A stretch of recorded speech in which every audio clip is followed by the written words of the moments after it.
Good morning. ഇന്ന് 2024 November 24 ഡൽഹിയിലെ വിശേഷങ്ങൾ കുറച്ച് നമുക്ക് പങ്കിടാം.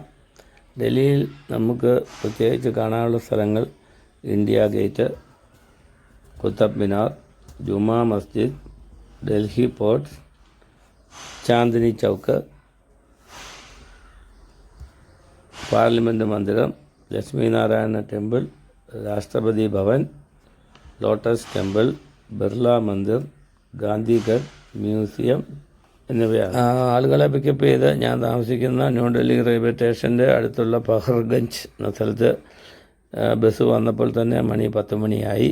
അവിടെ നിന്ന് ഞങ്ങൾ AC ബസ്സിൽ കയറി യാത്ര ചെയ്ത് ഏതാണ്ട് 10:15 ലക്ഷ്മി നാരായണ ടെമ്പിളിൻ്റെ സൈഡിൽ എത്തിച്ചേർന്നു.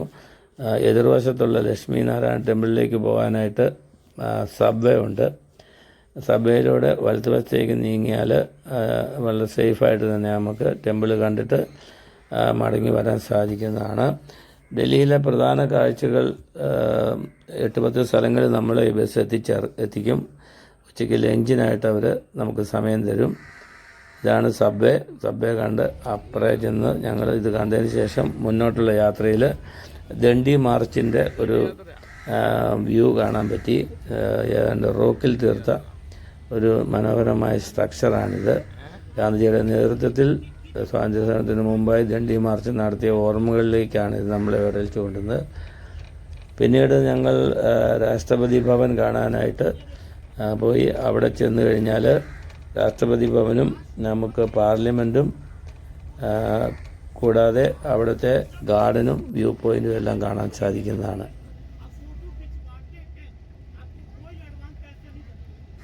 ഡൽഹിയുടെ റോട്ടിലൂടെയുള്ള യാത്രയിൽ നല്ല വ്യൂ ആണ് നമുക്കുള്ളത്. ഗ്രീനറി നിറഞ്ഞ ആ സൈഡിൽ കൂടെ യാത്ര ചെയ്യുമ്പോൾ കണ്ണിന് തന്നെ കുളിർമ തോന്നുന്ന കാഴ്ചകളുണ്ട്. ഇപ്പോൾ നമ്മൾ രാജ്ഘട്ട് രാഷ്ട്രപതി ഭവൻ്റെ മുമ്പിൽ എത്തിച്ചേർന്നിരിക്കുകയാണ്. റോഡിൽ കൂടെയുള്ള വ്യൂ ഞാൻ കുറച്ച് എൻ്റെ ക്യാമറയിൽ പകർത്തി ദൂരെ നിന്നുള്ള വ്യൂ. അതിനുശേഷം നമ്മുടെ വണ്ടി പാർക്കിംഗ് സ്പേസിൽ നിർത്തി അവിടെ നിന്ന് നടന്ന് ഏതാണ്ട് ഒരു 300 മീറ്ററോളം നടന്നു കഴിഞ്ഞാൽ വ്യൂ പോയിൻ്റ് അറേഞ്ച് ചെയ്തിട്ടുണ്ട്. നമുക്കാർക്കും രാഷ്ട്രപതി ഭവനിലേക്ക് പ്രവേശനമില്ലെന്നുള്ളത് എല്ലാവർക്കും അറിയാവുന്നതാണ്. അവിടെ പട്ടാളക്കാരുടെ കാവലേർപ്പെടുത്തിയിട്ടുണ്ട്. ഇതാണ് വ്യൂ പോയിൻ്റ്. അവിടെ നമുക്ക് ഒരു മെമ്മോറിയലായിട്ട് ഒരു വിളക്ക് ഉണ്ട്. രാഷ്ട്രപതി ഭവനാണ് അങ്ങ് ബാക്കിൽ കാണുന്നത്. അവിടെ നമുക്ക് ധാരാളം ഷോപ്പിങ്ങിനുള്ള അവസരങ്ങളുണ്ട്. നമുക്ക് രാവിലെ ചായ കുടിക്കാനോ പിന്നെ ഭക്ഷണം കഴിക്കാനുമുള്ള ഫ്രൂട്ട്സ് അങ്ങനെയുള്ള സാധനങ്ങൾ, ജ്യൂസ് എല്ലാം കിട്ടും. അതിനുശേഷം ഈ ഗാർഡൻ വളരെ മനോഹരമാണ്. ഇരിക്കാനും നമുക്ക് റെസ്റ്റ് ചെയ്യാനുമായിട്ട് അവിടെ സമയം നമുക്ക് ലഭിക്കുന്നതാണ്. അരമണിക്കൂറാണ് ഈ ഏരിയയിൽ നിന്ന് കാണാൻ വേണ്ടി അനുവദിച്ചിരിക്കുന്നത്. ദൂരെ നിന്ന് ഫോട്ടോഗ്രാഫി അലൗഡാണ്. CISFൻ്റെ ഇതാണ് പാർലമെൻറ്റ് മന്ദിരം. വളരെ ദൂരെയായിട്ട് പഴയ പാർലമെൻറ്റ് മന്ദിരം കാണാം. ഇത് പുതിയ പാർലമെൻറ്റ് മന്ദിരമാണ്. രാജ്ഘട്ടിൻ്റെ മുൻവശത്ത് ഈ വെള്ളം നിൽക്കുന്ന ഒരു ഫൗണ്ടെയിനും അതിനോട് കൂടിയ മനോഹരമായ കാഴ്ചകളുണ്ട്. 2 സൈഡിലും ഫുട്പാത്തുകൾ നിറഞ്ഞ ഈ അങ്ങോട്ടുള്ള കാഴ്ച ഭംഗി നിറഞ്ഞാണ്. ഫോട്ടോഗ്രാഫിക്ക് പറ്റിയ സ്ഥലമാണിത്. ശേഷം ഞങ്ങൾ ഇന്ത്യ ഗേറ്റിൽ എത്തിച്ചേർന്നു. ഇന്ത്യ ഗേറ്റ് നമ്മുടെ ഫസ്റ്റ് വേൾഡ് വാറിൽ മരിച്ച ജവാന്മാരുടെ സ്മൃതിക്കായിട്ട് നിർമ്മിച്ചതാണ്. 74,187 ജവാന്മാരാണ് അന്ന് മരിച്ചത്. 1931 കംപ്ലീറ്റ് ആയ ഈ ഇന്ത്യ ഗേറ്റിന് 42 മീറ്റർ ഉയരം ഉണ്ട്. ഇതിൽ 13,300 ആൾക്കാരുടെ പേരുകൾ കൊത്തിവെച്ചിട്ടുള്ളതാണ്. പിങ്കും യെല്ലോയും ചേർന്ന ഭരത്പൂർ സ്റ്റോണിലാണ് ഈ മനോഹരമായ നിർമ്മിതി ഉണ്ടാക്കിയിരിക്കുന്നത്. അണ്ടർഗ്രൗണ്ടിലൂടെ വരുന്ന വഴിക്ക് അവിടെ നമുക്ക് ആവശ്യാനുസരണം യൂറിൻ ഷെഡുകൾ നിർമ്മിച്ചിട്ടുണ്ട്. അവിടെ നിന്നും ബസ്സിലേറിയ ഞങ്ങളെ വളരെ അടുത്തുള്ള കുത്തബ് മിനാറിലേക്കാണ് ഞങ്ങളുടെ ടൂർ ഞങ്ങളെ എത്തിച്ചത്. കുത്തബ് മിനാർ നിർമ്മിച്ചത് 13ാം സെഞ്ച്വറിയിലാണ്. റെഡ് ആൻഡ് ഗ്രേ സ്റ്റോൺസിലാണ് ഇതിൻ്റെ നിർമ്മിതി നടത്തിയിരിക്കുന്നത്.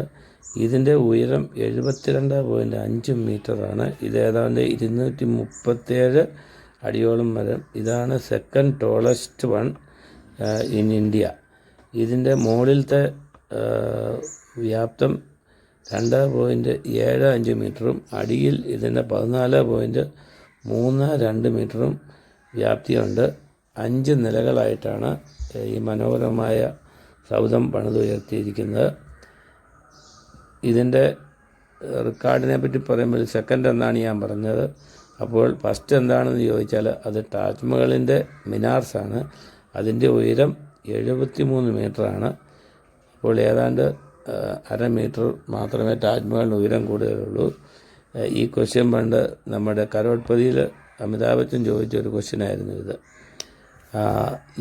ഇതിനകത്ത് ഇതാണ് ഒരു പില്ലാറുള്ളത്. ഈ പില്ലാറിൽ നമ്മൾ നമ്മുടെ കൈകൊണ്ട് പുറകിലേക്ക് കെട്ടിപ്പിടിച്ചാൽ നമുക്ക് ആ പില്ലാറിൻ്റെ അങ്ങേ സൈഡിലെത്തണം. അത് എല്ലാവർക്കും അത് എത്തില്ല എന്നുള്ളതാണ് അതിൻ്റെ പ്രത്യേകത. അത് നമ്മുടെ മൈൻഡിനെയും നമ്മുടെ ശരീരത്തിൻ്റെ ഫ്ലെക്സിബിലിറ്റിയെ ആശ്രയിച്ചിരിക്കും എന്നാണ്. ഈ സമയത്ത് എനിക്ക് അതിലെ പോയ ഒരു വിമാനം എയറോഡ്രോം അടുത്തായതിനാൽ ആ വിമാനത്തിൻ്റെ ഏതാനും ഭാഗങ്ങൾ എനിക്ക് ഷൂട്ട് ചെയ്യാൻ സാധിച്ചു. അങ്ങനെ അതും കൂടെ എൻ്റെ ഈ വീഡിയോയിലേക്ക് ഞാൻ പകർത്തുകയാണ് ഉണ്ടായത്. ആദ്യം വിമാനം വന്നപ്പോൾ എനിക്ക് ഷൂട്ട് ചെയ്യാനുള്ള സമയം ലഭിച്ചില്ല.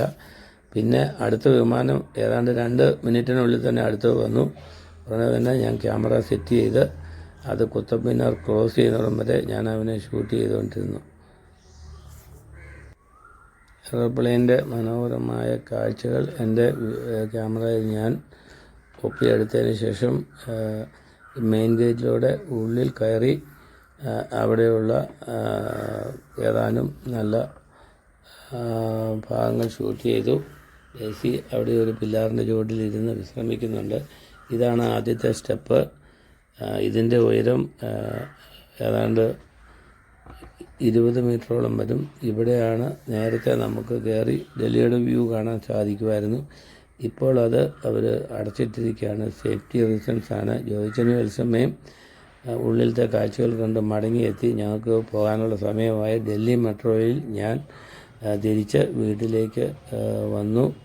ഞങ്ങൾ ന്യൂഡൽഹി സ്റ്റേഷനിൽ മെട്രോയിൽ വന്നിറങ്ങിയതിന് ശേഷം ഞങ്ങൾ താമസിക്കുന്ന പവർഗഞ്ചിൽ ഉള്ള ഗസ്റ്റ് ഹൗസിൽ സന്ധ്യയോടുകൂടി എത്തിച്ചേർന്നു. ന്യൂഡൽഹി റെയിൽവേ സ്റ്റേഷനിൽ സാധാരണഗതിയിലും നല്ല തിരക്കാണ് എപ്പോഴും. അവിടെ ഓട്ടോറിക്ഷയും ചെറിയ സൈക്കിൾ റിക്ഷയും പിന്നെ സാധാരണയുള്ള ടാക്സി സർവീസും അവൈലബിളാണ്. അത്ര വലിയ റേറ്റൊന്നും അവർ വാങ്ങാറില്ല. ബാർഗെയിനിങ് ഉണ്ട്. അതുകൂടാതെ 10 രൂപ 20 രൂപ അങ്ങനെ ഷെയർ ആയിട്ടും ആൾക്കാരെ കൊണ്ടുപോകുന്നുണ്ട്. എല്ലാവരും ഷെയറിലാണ് കൂടുതലും ഡൽഹിയിൽ കൂടെ പോകുന്നത്. ഞങ്ങളും അങ്ങനെ തന്നെയാണ് പോയത്. അടുത്ത ദിവസം രാവിലെ തന്നെ ഞങ്ങൾ റെഡ് ഫോർട്ടിൽ എത്തിച്ചേർന്നു. റെഡ് ഫോർട്ടിൻ്റെ ദൂരെ നിന്നുള്ള വ്യൂ ആണ് നമുക്ക് വളരെ മനോഹരമായിട്ട് തോന്നിയത്. അടുത്ത് ചെല്ലുന്തോറും നമ്മുടെ വ്യൂ ചെറുതായി വരുന്നു. അതിൻ്റെ മുന്നിലത്തെ കവാടത്തിൽ തന്നെ ധാരാളം ആൾക്കാർ കൂടി നിന്ന് ഫോട്ടോ എടുക്കുന്നുണ്ട്. ഇതാണ് മെയിൻ എൻട്രൻസ്. അവർ ക്ലീനിങ്ങിനായിട്ട് അതിൻ്റെ സൈഡെല്ലാം അടച്ചു വെച്ചിരിക്കുകയാണ്. റെഡ് ഫോർട്ടിന് സാമാന്യം ഒരു 100 മീറ്ററോളം നീളമുണ്ട്. ഫ്രണ്ടേജ് തന്നെ നടന്നാൽ കണ്ട് തീരുകയില്ല. അതുപോലെ ലെങ്തിയാണ്. ഞാൻ റോഡിൽ കൂടെ നടന്ന അതിൻ്റെ കുറേ ഭാഗങ്ങൾ എൻ്റെ ക്യാമറയിൽ പകർത്തി. അതിനുശേഷം ഉള്ളിലെ കാഴ്ചകൾ കണ്ടതിന് ശേഷം ഞങ്ങൾ എത്രയും വേഗം വെളിയിൽ വന്നു. റെഡ് ഫോർട്ട് ഷാജഹാൻ ചക്രവർത്തി 5th എംപററാണ് പണിയിച്ചത്. ഇത് 1639 കമ്മീഷൻ ചെയ്തതായത്. റെഡ് സാൻഡ്സ്റ്റോണിൽ നിർമ്മിച്ച ഇതിന് ലാൽ കില എന്നാണ് അറിയപ്പെടുന്നത്. ഇതിൻ്റെ ഹൈറ്റ്സ് 18 മീറ്റർ തുടങ്ങി 33 മീറ്റർ വരെയാണ് ഉള്ളത്. അതായത് ഏതാണ്ട് 60 അടി തൊട്ട് 110 അടി വരെ ഉയരം വരും. ഇതിൻ്റെ വെളിയിൽ തന്നെയാണ് നമുക്ക് ചാന്ദിനി ചൗക്ക് കാണാവുന്നത്. റെഡ് ഫോർട്ടിൽ നിന്ന് വെളിയിൽ വന്നാൽ ഏതാണ്ട് ഒരു കിലോമീറ്റർ അകലെ വലിയ മാർക്കറ്റാണ്. അതാണ് ഈ ചാന്ദിനി ചൗക്ക് എന്നറിയപ്പെടുന്നത്. ചാന്ത് എന്ന് പറഞ്ഞാൽ നമ്മുടെ ചന്ദ്രനാണ്, ചൗക്ക് എന്ന് പറഞ്ഞാൽ കച്ചവട സ്ഥലം. അതായത് ചന്ദ്രൻ്റെ ശോഭയിൽ നടക്കുന്ന കച്ചവട സ്ഥലം. അതായത് ഈവനിങ്ങിലും രാത്രിയിലും ഒരുപോലെ നടത്തുന്ന ചാന്ദിനി ചൗക്ക് ആണ്. അവിടെ കിട്ടുകയില്ലാത്ത സാധനങ്ങളൊന്നുമില്ല. ആദ്യമായി മുന്നിൽ തന്നെ കണ്ടത് ഷൂ മാർക്കറ്റാണ്. ഇതുപോലത്തെ പഴയ വാഹനങ്ങൾ, ഇപ്പോൾ നമ്മുടെ നാട്ടിലൊന്നും കാണാൻ കിട്ടുകയില്ലാത്ത വാഹനങ്ങൾ ഇപ്പോഴും ഓൾഡ് ഡൽഹിയിൽ ഓടിക്കൊണ്ടിരിക്കുകയാണ്. ഈ ജുമാ മസ്ജിദും റെഡ് ഫോർട്ടും സ്ഥിതി ചെയ്യുന്ന ഓൾഡ് ഡൽഹിയിലാണ്. അതായിരുന്നു മുഗൾ ചക്രവർത്തിമാരുടെ ക്യാപിറ്റൽ. ആദ്യം ആഗ്രയിലായിരുന്നു ക്യാപിറ്റൽ. പിന്നീട് ഷാജഹാൻ ചക്രവർത്തിയുടെ കാലത്ത് ആഗ്ര പോർട്ട് പണിതതിന് ശേഷം ഡൽഹിയിൽ ഒരു പുതിയ പോർട്ട് പണിത് ഇങ്ങോട്ടേക്ക് ആസ്ഥാനം മാറ്റുകയും ചെയ്യാണ് ഉണ്ടായത്. അങ്ങനെയാണ് ഓൾഡ് ഡൽഹി ഫേമസ് ആകുന്നത്. ഞങ്ങൾ ചാന്ദിനി ചൗക്കിലെ കാഴ്ചകൾ, മുൻവശത്തെ കാഴ്ചകൾ കണ്ടതിന് ശേഷം ജുമാ മസ്ജിദിലേക്കുള്ള ഒരു ഓട്ടോറിക്ഷ പിടിച്ചു. അതിൽ യാത്ര തുടർന്നു. ചാന്ദിനി ചൗക്കിലിൻ്റെ ഇടത്ത സൈഡിൽ നിന്ന് ജുമാ മസ്ജിദിലേക്കുള്ള യാത്ര വളരെ ഇടുങ്ങിയ റോഡിലൂടെയാണ്. നമുക്ക് വീതിയുള്ള റോഡായിട്ട് തോന്നുമെങ്കിലും കച്ചവടക്കാരുടെ ഇതും വണ്ടികളുടെ പാർക്കിങ്ങും ഡിവൈഡറും എല്ലാം കൂടെ കഴിയുമ്പോൾ ഏതാണ്ട് ഒരു 15 അടിയോളമേ ഒരു സൈഡ് നമുക്ക് ഉപയോഗിക്കാൻ കിട്ടുകയുള്ളൂ. പ്രത്യേകിച്ച് ചെറിയ ഓട്ടോറിക്ഷ, ഏതാണ്ട് 3 അടിയോളം വീതിയുള്ള ഓട്ടോറിക്ഷയാണ് അവിടെ ഉപയോഗിക്കുന്നത്. എല്ലാം ഇലക്ട്രിക് സംവിധാനമാണുള്ളത്. നമ്മുടെ ഇപ്പോഴത്തെ മോദി സർക്കാർ ഇലക്ട്രിക് വാഹനങ്ങളെ വളരെയധികം പ്രോത്സാഹിപ്പിക്കുന്നുണ്ടെന്ന് ഡൽഹി ചെന്നാൽ മനസ്സിലാവും. ഇങ്ങനെയുള്ള ചെറിയ വണ്ടികളെല്ലാം ഇലക്ട്രിക്കാണ്. ഈവൻ ഈ കാണുന്ന നമ്മുടെ നാട്ടിലെ ഓട്ടോറിക്ഷ വരെ ഇലക്ട്രിക് ടൈപ്പാണ് ഉപയോഗിക്കുന്നത്. എല്ലാത്തിൻ്റെയും നെയിം പ്ലേറ്റുകൾ പച്ച നിറത്തിലാണ്. പച്ച നിറത്തിലുള്ള വാഹനങ്ങളെല്ലാം ഇലക്ട്രിക് വാഹനങ്ങളാണെന്നാണ് നമുക്ക് മനസ്സിലാക്കാൻ പറ്റുന്നത്. ഈ യാത്രയിൽ എനിക്ക് ഡിവൈഡറിൽ കിടന്ന് ഉറങ്ങുന്ന ഏതാനും അല്ല വളരെയധികം ആൾക്കാരെ കാണാൻ സാധിച്ചു. അതായത് ഒരു 12 മണി ഉച്ച നേരത്ത്, തണുപ്പുള്ളതിനാൽ അവർക്ക് ചൂട് അനുഭവപ്പെടുന്നില്ല. ഈ ഡിവൈഡറിൽ മാത്രം ഏതാണ്ട് 2.5 അടിയോളം വീതിയുള്ള ഡിവൈഡറിൽ മാത്രം കിടന്ന് ഉറങ്ങുകയാണ്. അത് ഒരു പ്രത്യേക കാഴ്ച തന്നെയായിരുന്നത്.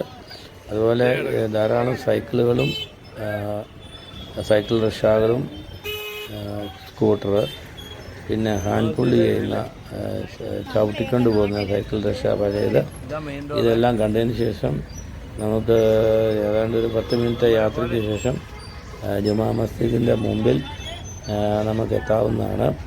ജുമാ മസ്ജിദിൻ്റെ മുമ്പിലും സാമാന്യം നല്ല തിരക്കുണ്ട്. ധാരാളം ആൾക്കാർ വരികയും പോവുകയും കാഴ്ചകൾ കാണുകയും ഫോട്ടോ എടുക്കുകയും ചെയ്യുന്നത് കാണാൻ സാധിക്കും.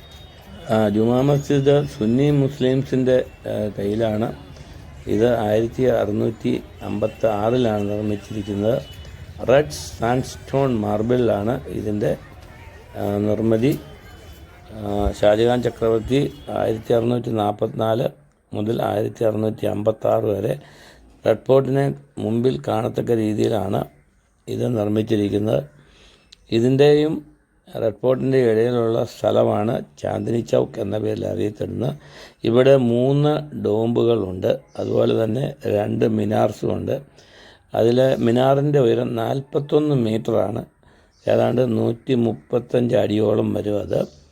ഇതിൻ്റെ കപ്പാസിറ്റി, ഇതിൻ്റെ ഉള്ളിൽ 4 ഗോപുരങ്ങളിലൂടെ നമ്മൾ ഉള്ളിൽ കയറിയാൽ അതിൻ്റെ ഉള്ളിൽ ഏതാണ്ട് 25,000 ആൾക്കാരെ നിൽക്കുവാനുള്ള സ്ഥലം അവിടെ ഉണ്ടായിരിക്കുന്നതാണ്. ജുമാ മസ്ജിദിൽ നിന്ന് ചാന്ദിനി ചൗക്കിലേക്കുള്ള യാത്രയിൽ അവർ ഏതാണ്ട് നമ്മളോട് ബാർഗെയിനിങ് ആണ്. ഒരാൾക്ക് 20 രൂപ അല്ലെങ്കിൽ ഒരാൾക്ക് 10 രൂപയ്ക്കാണ്. എനിക്ക് കുറച്ച് ഹിന്ദിയൊക്കെ അറിയാവുന്നതിനാൽ അവന് എന്നോട് പറഞ്ഞു, ഒരു 30 രൂപ തന്നാൽ മതി, നിങ്ങൾ 2 പേരെ ഞാൻ എത്തിക്കാം. വഴിക്ക് ഏതെങ്കിലും സവാരി കിട്ടി അവന് എടുക്കും. പിന്നെ ഇവിടെ പോകുന്ന വഴി നമുക്ക് ഫ്രൂട്ട്സിൻ്റെ, വെജിറ്റബിൾസ്, അതുപോലെ മറ്റ് വണ്ടി നന്നാക്കുന്ന കടകൾ, പെയിൻറ്റിങ്ങിനുള്ള ഷോപ്പുകൾ, ധാരാളം മറ്റ് ബിസിനസ്സുകളും അവിടെ നടക്കുന്നുണ്ട്. ഓൾഡ് ഡൽഹിയാണിത്. എല്ലാം ഒന്നിച്ച് തന്നെയാണ് അവർ കൈകാര്യം ചെയ്യുന്നത്. ഏതാനും മിനിറ്റുകൾക്ക് ശേഷം ഞങ്ങൾ ചാന്ദിനി ചൗക്കിൻ്റെ ഹൃദയഭാഗത്ത് എത്തിച്ചേർന്നു. ഇതാണ് ചാന്ദിനി ചൗക്കിൻ്റെ ഏറ്റവും വലിയ എൻട്രൻസ്. ഇതിൻ്റെ അങ്ങോട്ട് ഏതാണ്ട് 1 കിലോമീറ്ററോളം ദൂരം ഈ ചാന്ദിനി ചൗക്ക് എന്നാണ് അറിയപ്പെടുന്നത്. ഇവിടെ നിന്നാൽ ജുമാ മസ്ജിദും മറ്റേ സൈഡിൽ നമുക്ക് റെഡ് ഫോർട്ടും ക്ലിയറായിട്ട് കാണാവുന്നതാണ്. അവിടെ ഒരു ചെറിയ അമ്പലമുണ്ട്. അതും പിന്നീട് നമ്മുടെ ഹിന്ദു സന്യാസികൾ പണിയിച്ചതാണ്. ഇവിടെ ഇരിപ്പിടമായിട്ട് നമുക്ക് ചെറിയ കുറ്റികൾ പോലെ സിമൻറ്റ് കൊണ്ട് വാർത്ത് ഇട്ടിട്ടുണ്ട്. അവിടെ നമുക്ക് ഇരിക്കാൻ സാധിക്കും. ഏതാണ്ട് 12 മണി കഴിഞ്ഞപ്പോൾ ഇതാണ് ഓൾഡ് ലാജ്പത് നഗർ മാർക്കറ്റ്. ഏഷ്യയിലെ തന്നെ വൺ ഓഫ് ദി ലാർജസ്റ്റ് മാർക്കറ്റാണിത്. ഏതാണ്ട് ഇതൊരു കുട്ടി കച്ചവടക്കാരൻ അവിടെ ഇരുന്ന് ഉറങ്ങുന്നു. മുന്നിൽ കളിപ്പാട്ടമാണ് ഇരിക്കുന്നത്. ഈ തൂണുകളും അതിന് ഉള്ളിൽ കാണുന്നതായിരുന്നു പഴയ മാർക്കറ്റ്. നമുക്ക് കാണാൻ ചുമന്ന തൂണുകൾ. ഇതിൻ്റെ ഉള്ളിൽ മുഴുവൻ പലതരത്തിലുള്ള കച്ചവട സ്ഥലങ്ങളാണിപ്പോഴും. ഇവിടെ ഭക്ഷണം ലഭിക്കും. ഈ കാണുന്ന ആൾക്കാർ ഇവിടെ ഇരുന്ന് ഷോള ഭട്ടൂര, ബിരിയാണി, റൈസ്, മറ്റ് അങ്ങനെയുള്ള എല്ലാ ഭക്ഷണ സാധനങ്ങളും അവിടെ അവൈലബിളാണ്. ഇതൊരു വലിയ മാർക്കറ്റാണ്. നീളത്തിലുള്ള ഏതാണ്ട് 1 കിലോമീറ്ററോളം നീളം 4 വശത്തേക്കും വരും. രാവിലെ 9-ന് പുറപ്പെട്ട ഞങ്ങൾ ഡൽഹി പോർട്ട്, ജുമാ മസ്ജിദ്, ചാന്ദിനി ചൗക്ക് ഇത് കണ്ടതിന് ശേഷം ഡൽഹിയിലെ ബസ്സിൽ ആദ്യം യാത്ര ചെയ്തു. അവിടെ ലേഡീസിന് ടിക്കറ്റ് ഫ്രീ ആണ്. ഏതാണ്ട് 10 കിലോമീറ്ററോളം യാത്ര ചെയ്യാനായിട്ട് എനിക്ക് 10 രൂപ ടിക്കറ്റ് എടുക്കേണ്ടി വന്നു. അതിനുശേഷം ഞങ്ങൾ മെട്രോയിൽ കയറി ന്യൂഡൽഹി റെയിൽവേ സ്റ്റേഷനിലെത്തിയ ശേഷം 3 മണിയോടുകൂടി ഞങ്ങളുടെ ഫ്ലാറ്റിൽ റൂമിൽ എത്തിച്ചേർന്നു. ഞാൻ പൂഞ്ഞാർ കുര്യൻ.